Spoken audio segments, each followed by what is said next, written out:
burner. Next on our show, we have the pleasure of chatting with Jeff Day from Leon Speakers. Jeff, thank you so much for joining us today. Oh, goodness. It is great to be here. Wow. Love it. And actually, before you jump into your first question, when we were watching that segment, Jeff said he's got his own walk-on music. He did. So, I do. What are you choosing? What's it going to be? So I got two. Two. You know, the default is The Walker by Fitz and the Tantrums, but I got to go back to the acoustic edition 2013. Right, okay. So I mean, I like the hyped up version, but my other secondary for energy, Seven Nation Army, Jack White, White Stripes. He's a Detroit guy.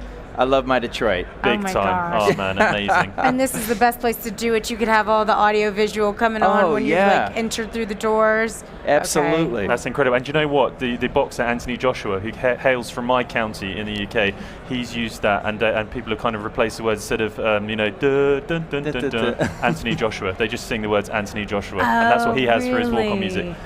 Gets everyone absolutely crazy. It's for great. Everything. Yeah, I can imagine switching that with Jeff Day. That'd be I could totally see that happening. Yeah, I guess we can't talk about this. I mean, I could talk about this all day. So yeah. I think other questions. Fine. So I know you were recently on the board of AVIXA. Tell us a little bit about what you were doing with us. Well, my term on the board was 2015 to end of 21. So I served my 2-year term, and then I was an officer for a number of years, and I was the chair of the board during 2020. So it was the year that we went virtual, and it was great. I mean, it was a hard time. It was a very difficult navigation, generally speaking, but the leadership at AVIXA is amazing, and my time on the board was fantastic. I absolutely loved it. So the camaraderie and the friendships, remain today, which is awesome. Did you have any trouble from any of the staff? I know Dave Labuskes can be a bit pesky sometimes. Dave was particularly difficult. No, Dave is a dear friend. Are you kidding? Yeah, we used to wrestle. We'd punch each other. We'd sit next to each other. Exactly. Well, he's coming on the show tomorrow, so he'll have his right to reply. And awesome. What the audience doesn't know, that he's actually right there looking at us, and he has no chance to say anything or refute anything that exactly. you say. I just want to be Dave's brother. I want to just hang out with him all the time. Oh, wait, he's going to storm the stage. Oh, no. So this is live TV. Yeah. We are not anything can happen. It wasn't the guy before us on WWE. It's like we were not. This is on stage. This is absolutely happening. He could broadcast the whole thing. Right. Yeah. Oh gosh, and we're. Oh no, he really is. No, I hear you. This guy. Here he is. This is right what there, happens. Folks. Live television. Superstars right here. Right there. Oh, man. David Labuskes there making an early appearance. Live on AVIXA TV. Right? So that's it I just for our wrestled show. the CEO of AVIXA. That is awesome. Video evidence as well. Oh, my goodness. Well, to keep that energy going. Wait, what are we here to do again? I don't even know anymore. Thanks, everybody, for watching. Good night. Oh, I love it. It's perfect. Oh, my gosh. So in addition to wrestling with our CEO, you've also continued to stay involved with AVIXA, and you're teaching a lot of education classes. So can you just tell us a little bit, provide us an overview of what you were teaching here at Infocom, and if there was anything interesting, any discussion points that you want to share with our audience?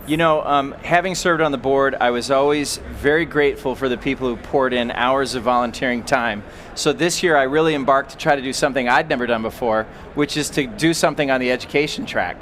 And so I submitted 2 abstracts. One was art and audio in the modern boardroom and meeting spaces, and the second one was all about the revolution of multi-camera collaboration studios. So boardrooms are becoming studios, and that's something that's really fascinating to us. But it was great. I love the idea of coming to Infocom to learn. And it's not just about what you see here in the exhibits, but it's actually a chance to interact with professionals in all walks and varieties. So that was a first for me, and I really enjoyed it. Fantastic. And I'd really like to speak to you a bit about your day job as well. So Leon is where you're working at the moment, and I know we spoke previously about style leader companies, which is something you were quite passionate about. So I want to know, based on that, how important it is to reflect our humanity and culture, for example, in corporate design. Yeah, if you think about your livable space, there's something that we refer to as style consciousness, style awareness. When you walk into somebody's space, you're going to see pictures and photography, paintings, selection of like couch colors and throw pillows and paint on your walls, and that is a reflection of self. It's also a reflection of culture. And in the modern meeting space, it requires us to be much more conscious and aware of what's going into that space. And too often we're finding that we will put a TV on a wall and maybe match with a camera and we run away. What we're looking for is an opportunity to elevate the style consciousness and awareness. And it's happening in an industry that's very closely connected to ours, and that's interior design and architecture. So that's where a lot of those decisions are made and being driven. And when those two groups come together, you can build some of these absolutely beautiful, spectacular spaces. Mm-hmm. Great, and speaking about those spaces, I know a lot of companies are really working towards bringing their employees back to the office. So what are you starting to see in terms of designing spaces that when drawing people back to the office post-pandemic? What are you seeing there? Among the many trends, it's a desire to have livable spaces. So less cube city, more what would be a hospitality or even a residential luxury feel. So these working spaces where we have couches and where we have almost like a living room environment. And in other places it would be, things like objects of interest, or where we're using more aesthetically pleasing things to create a more creative environment. And when you have creative environments, you have the best ideas coming out on the table. And so people want to go to a space that inspires. This is not about playing ping pong. This is all about being in a place I feel comfortable and that I feel like I can do work. Mm-hmm. And that's what we're seeing a lot of companies do. Right. I'm also really interested to know how important a consideration for your clients is well-being and considerations of neurodiversity and things like that as well in the design that they're after. As far as neurodivergence is concerned, it's being able to embrace all of those aspects that go into design. So personalization is a really big part of that. And that includes not only your immediate workspace, but the spaces that you're co-collaborating in. And I think the other side of it is being able to have different modes and styles and places for communication. We can't just sit in one seat. We're going to move in a different room and in a different way of engaging. And that really was something that I explored pretty extensively in the multi-camera studio phenomena. Is we're going into conference rooms now that require multiple cameras to be able to give everybody not only an equitable position in the meeting, but an opportunity to feel like they can move, and they can just naturally meet. Yeah.